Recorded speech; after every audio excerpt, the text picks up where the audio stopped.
होता दिख रहा है। वहीं बीजेपी भी शांत नहीं है। बीजेपी कांग्रेस पार्टी और राहुल गांधी को लगातार घेर रही। आज सुबह केंद्रीय मंत्री स्मृति ईरानी ने एक प्रेस कॉन्फ्रेंस को संबोधित करते हुए कहा कि राहुल गांधी पीएम मोदी का अपमान करते करते ओबीसी समाज का अपमान कर रहे हैं, जबकि पीएम ने हमेशा से कहा है कि आप मेरा चाहे जितना अपमान करना है करिए, लेकिन देश का अपमान मत करिए। आप भी सुने। मेरा प्रश्न है, और पहले भी एक इंटरव्यू में 5 प्रश्न रहे थे जिसका आज तक राहुल गांधी ने जवाब नहीं दिया। अगर इतने घनिष्ठ संबंध किसी के हैं तो रॉबर्ट वाड्रा अडानी जी के साथ हाथ में हाथ डाले काहे घूम रहे हैं? मैं आपका ध्यान दोबारा आकृष्ट करती हूं। राहुल गांधी ने जो एक मैगजीन के इंटरव्यू में कहा कि उनके जीवन का एक ही लक्ष्य है, नरेंद्र मोदी की इमेज को तार तार करना। उनको ना लोकतंत्र से सरोकार है, ना कोर्ट की मैजेस्टी से सरोकार है, ना वो ओबीसी समुदाय के प्रति कोई सम्मान रखते हैं। उनका टारगेट सिर्फ मोदी है। मोदी का टारगेट सिर्फ देश का विकास है। घर उनका नहीं है, जनता का है। देखिए, कांग्रेस पार्टी इस बात की आदी हो चुकी है कि जैसे अमेठी में गरीब नागरिकों की जमीन हड़पा ली, वैसे ही आज देश की राजधानी में टैक्स पेयर का मकान हड़प लेंगे। मैं जानती हूं क्या कहा है। शब्द राहुल गांधी के है, संस्कार सोनिया गांधी का है, बस जबान युवा कांग्रेस की है। और ये मैं इसलिए कह रही हूं कि ये पहले युवा कांग्रेस के अध्यक्ष नहीं है जो अभद्र टिप्पणी कर रहे हैं। इसीलिए कहती हूं, शब्द राहुल गांधी के हैं, संस्कार सोनिया गांधी की हैं, और जब तक ये दो हैं तब तक कांग्रेस का वो नेता जो प्रमोशन चाहेगा मुझ पर इस प्रकार की टिप्पणियां करता है। मैं इतना ही कहूंगी कि जिसको समर्थन देने के लिए पूरी कांग्रेस पार्टी को कोशिश करनी पड़ रही है। मेरा प्रश्न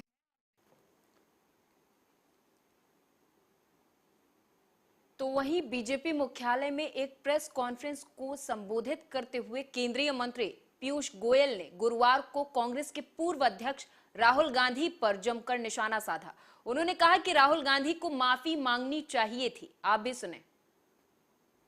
बड़ा दुर्भाग्यपूर्ण है कि सदन की कार्रवाई को बार बार कांग्रेस के सदस्य चलने नहीं दे रहे हैं,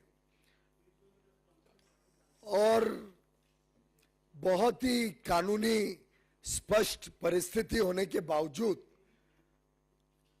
अनाप शनाप बयान देके विषय को से लोगों को भ्रमित करने की कोशिश कर रहे हैं।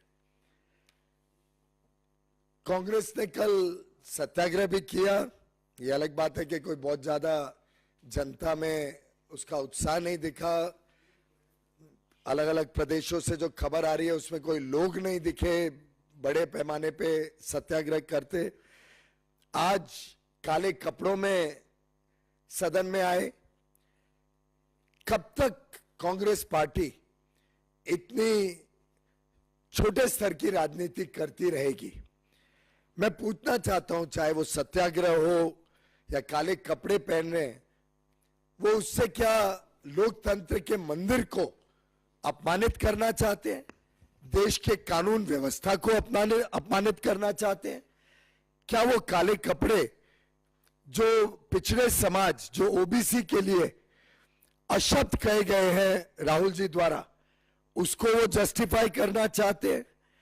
क्या जिस कोर्ट ने, न्यायालय ने उनको कन्विक्ट किया है उसके खिलाफ प्रदर्शन था? क्या ये सुप्रीम कोर्ट के खिलाफ प्रदर्शन था जिसने ये निर्णय लिया है कि अगर कोई भी व्यक्ति 2 वर्ष की उसके ऊपर सजा आती है तो वो ऑटोमेटिकली डिस्क्वालीफाई हो जाता है?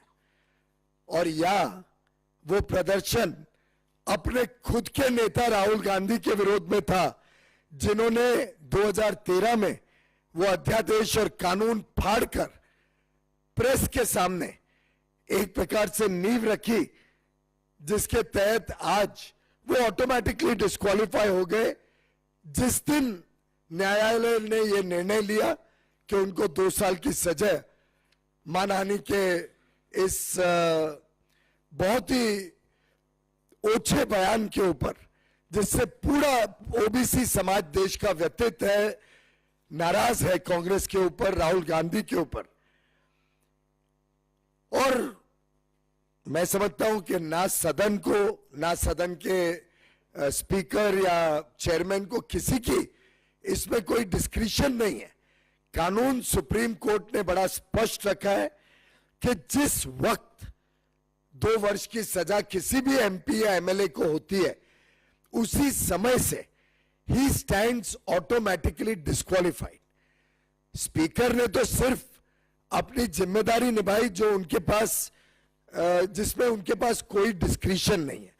और ये है लिस्ट, 12 ऐसे और केसेस हैं जो अभी तक ऑटोमेटिकली डिस्क्वालीफाई हुए हैं सुप्रीम कोर्ट के निर्णय के तहत। आपको ध्यान होगा, सबसे पहले तो 2013 से ये मामला चल रहा है। 2013 में लालू प्रसाद यादव जी, राशिद मसूद जी, जगदीश शर्मा जी, और ये 3 अलग अलग पार्टी के हैं। लालू प्रसाद यादव आरजेडी के, राशिद मसूद कांग्रेस के, जगदीश शर्मा जेडीयू के, ऐसे ही सेल्व गणपति डीएमके के, मोहम्मद फैजल एनसीपी के। हाल में एमपी के डिंडोरी जनपद के अंतर्गत चौरा छिंद गांव नदी में पुल बनाने के लिए ठेकेदार के द्वारा नदी में अवैध तरीके से भारी मात्रा में विस्फोटक सामग्री का उपयोग कर ब्लास्टिंग की जा रही थी। तो वहीं जानकारी लगने के बाद शाहपुर पुलिस ने कार्रवाई करते हुए ड्रिल करने वाले ट्रैक्टर और काफी मात्रा में विस्फोटक सामग्री जैसे कि तार आदि जब्त करते हुए जांच शुरू कर दी है।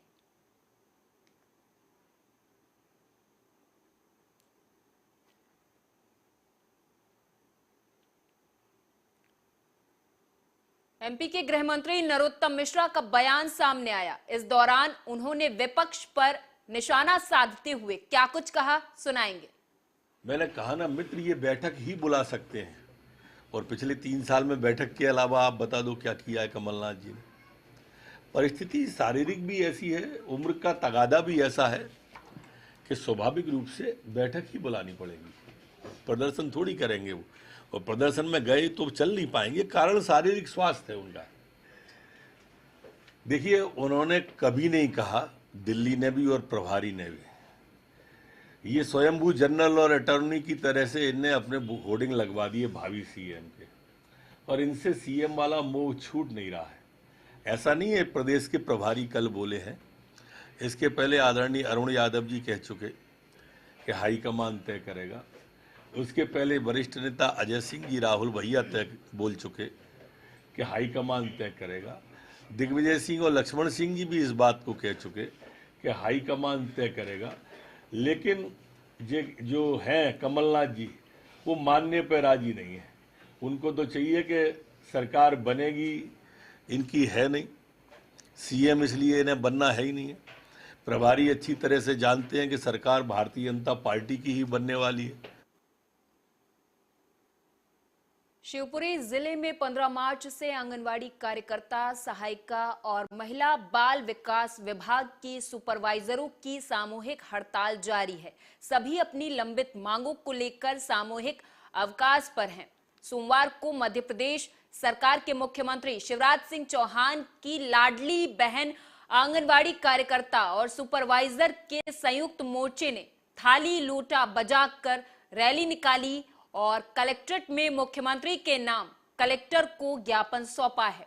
इस ज्ञापन के माध्यम से सभी ने सरकार से अपने नियमितीकरण सहित कई अन्य मांगे भी रखी हैं। ना पेंशन है, का पे ग्रेड दिया जाए। इसके साथ ही हमारी जो समिता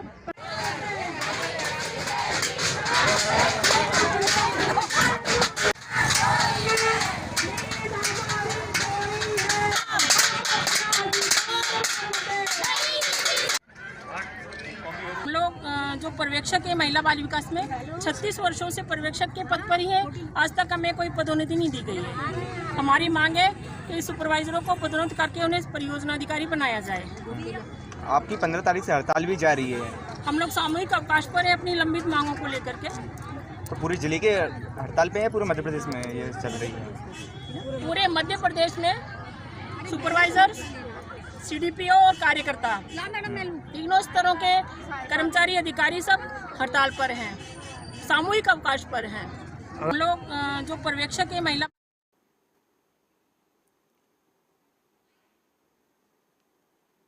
जैसा कि सभी को पता है कि इस समय चैत्र नवरात्रि पर्व चल रहा है, लेकिन इस समय चंबल तट स्थित माता के मां चामुंडा मंदिर पर कचरे का ढेर लगा है और नगर पालिका का कोई भी कर्मचारी कचरे के इस ढेर की सफाई करने की जहमत नहीं उठा पा रहा।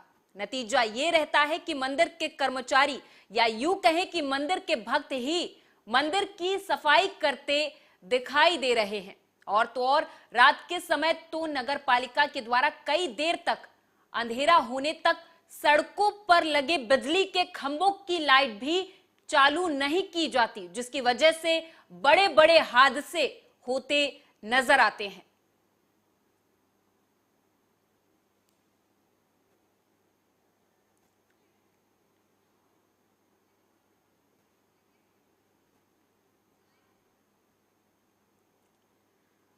भोपाल के टीटी नगर इलाके में गवर्नमेंट कॉलेज की महिला प्रोफेसर को आपको बताते चले कि अश्लील मैसेज और धमकी देने का मामला सामने आया है। दरअसल महिला प्रोफेसर ने पुलिस को शिकायत करते हुए बताया कि उत्तर प्रदेश का रहने वाला मनचला युवक उसे करीब 20 सालों से प्रताड़ित कर रहा है।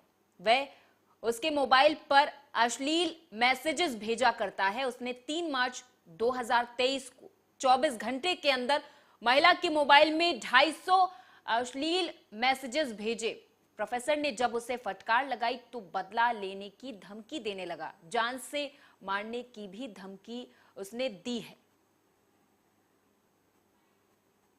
वीडियो का नहीं, लेकिन ये है कि एक अपराध पंजीबद्ध टीटी नगर में हुआ है 354 का और 507 का। उसमें एक महिला के द्वारा एक व्यक्ति पर आरोप लगाया गया है कि वो 20 साल से लगभग 20 साल से उसे लगातार मैसेज भेज के गंदे मैसेज भेज के और कॉल करके परेशान कर रहा है। उसके नंबर ब्लॉक करके, लेकिन उसके बाद भी वो लगातार कॉल किए जा रहा है। इसके आधार पर टीटी नगर थाने में अपराध पंजीबद्ध किया गया है। सर, अश्लील वीडियो का नहीं। रायबरेली में निमंत्रण से वापस लौट रहे बाइक सवार ट्रक की चपेट में आ गए। आपको बताते चले कि बाइक सवार ट्रक की चपेट में आ गए, जिसमें से 3 की जो बाइक सवार थे उनकी मौत हो गई, जबकि एक किशोर की हालत गंभीर है। किशोर को गंभीर हालत में जिला अस्पताल ले जाया गया, जहां डॉक्टरों ने उसे लखनऊ ट्रॉमा सेंटर के लिए रेफर कर दिया। ये घटना मिल एरिया थाना इलाके की है, जहां पर आपको बताते चले कि ट्रक की टक्कर से बाइक सवार 3 लोग घायल हो गए। हालांकि एक की हालत नाजुक बनी हुई है और 3 लोगों की मौत हो चुकी है। एक गंभीर हालत में लखनऊ के ट्रॉमा सेंटर रेफर कर दिया गया है।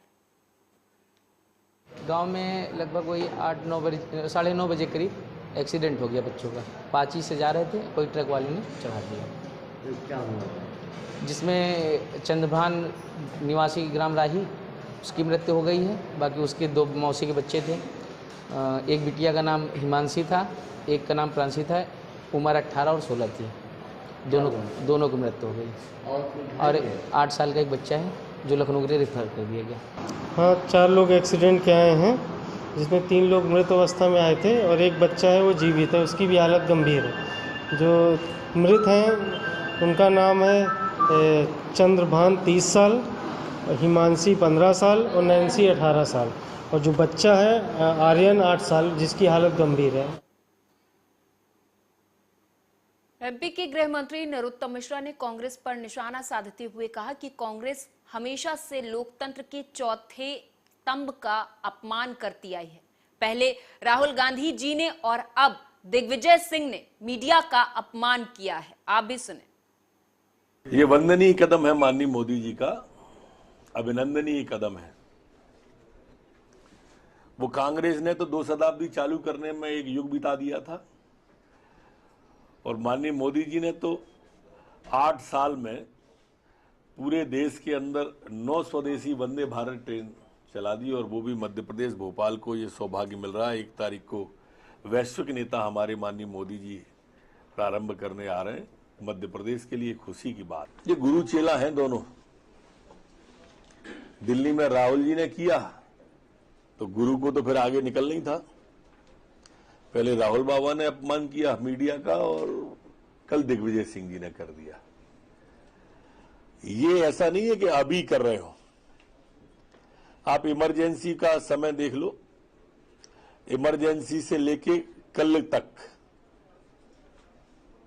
दिग्विजय सिंह जी हो, राहुल हो, चाहे इंदिरा जी हो, ये सभी मीडिया का अपमान करते हैं। कभी गोदी मीडिया बोलते हैं, कभी इस तरह की बात मीडिया के बारे में बोलते हैं, जिससे लोगों को मीडिया के प्रति इच्छा जाहिर हो। वचन पत्र तो निभाया नहीं था उन्होंने, जो वचन पत्र जारी किया था पिछली बार। कौन से वचन के पक्के? हाँ, एक वचन के जरूर पक्के हैं वो, कि राहुल जी के मामले में पक्के हैं, और इसलिए देश से लेके प्रदेश तक कहीं नहीं दिख रहे वो। कल के धरने में ना दिल्ली में थे ना भोपाल में थे। एक फ्लॉप शो जो आपने कल देखा होगा ना, कि प्रभारी जी को ही कहना पड़ा कि वो होते तो ये आते। आइटम बोलने पर राहुल जी ने जब कहा था तब भी उनने खेद नहीं जताया था, अपना वचन निभाया था। जब यात्रा पर राहुल जी गए थे तब आपने देखा होगा महाराज जी से मिलने गए थे तो कह रहे थे हम 7 दिनों से मर रहे हैं, तब भी उनने स्पष्ट संकेत दिया था। और जैसे पार्टी ने दिल्ली में बैठक बुलाई तो चले तो गए बैठक के नाम पर, कहीं बैठक में नजर नहीं आए होंगे, राजधानी में नजर आए हैं। सीधे सीधे संकेत दिए उन्होंने स्पष्ट रूप से कि मेरे मतभेद हैं, इस वचन के जरूर पक्के। कांग्रेस उनसे तो कहे कमलनाथ जी अभी तक क्यों नहीं गए, दिग्विजय सिंह जी एक हाथ खेत पे क्यों नहीं गए। अरे जैसे पाखंड करते हैं वैसे ही कोई पाखंड कर दिया होता किसी नेता ने, बड़े ने। हमारे मुख्यमंत्री तो गांव-गांव घूम रहे हैं, खेत-खेत घूम रहे हैं, डगर-डगर घूम रहे हैं, ओले की क्षति देख रहे हैं और स्पष्ट आदेश।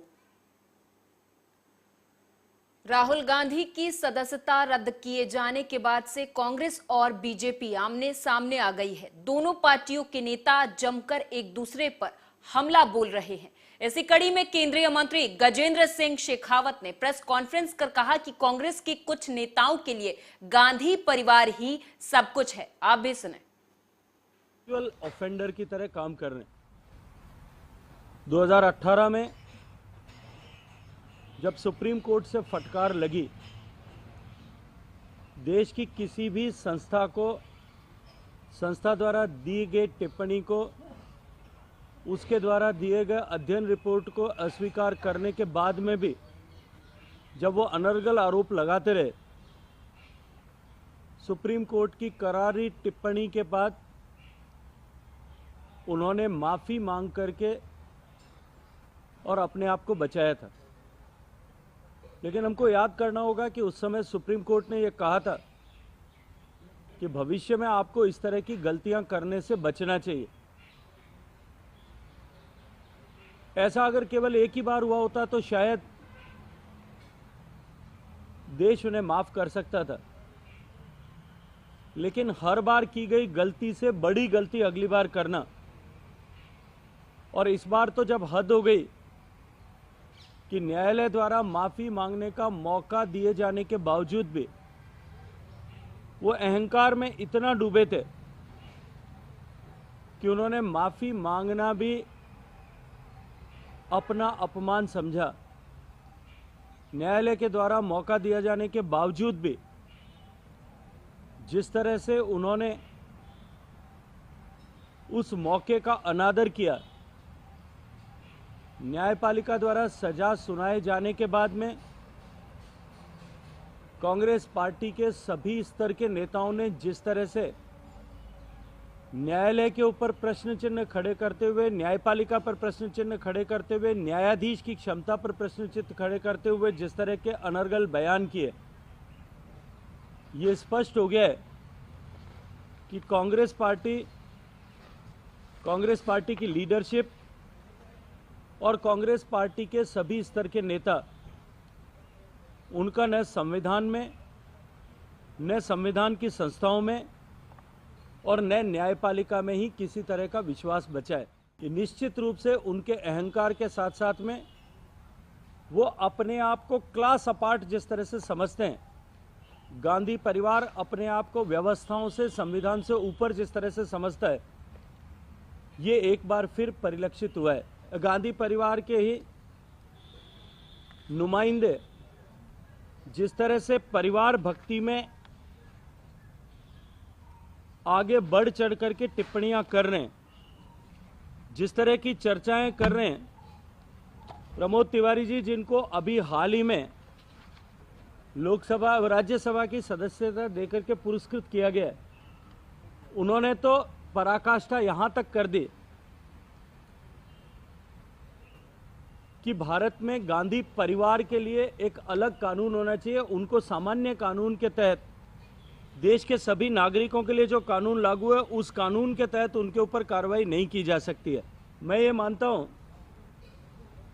कि इस तरह की टिप्पणियां करके उन्होंने न केवल संविधान का अपमान किया है, संविधान की संस्थाओं का अपमान किया है, अपितु जो पार्टी और जिस पार्टी के नेता लोकतंत्र को खतरे में होने की दुहाई देकर के चौराहों पर भाषण देते हैं, उस पार्टी के नेताओं ने लोकतांत्रिक व्यवस्था का भी अपमान किया है।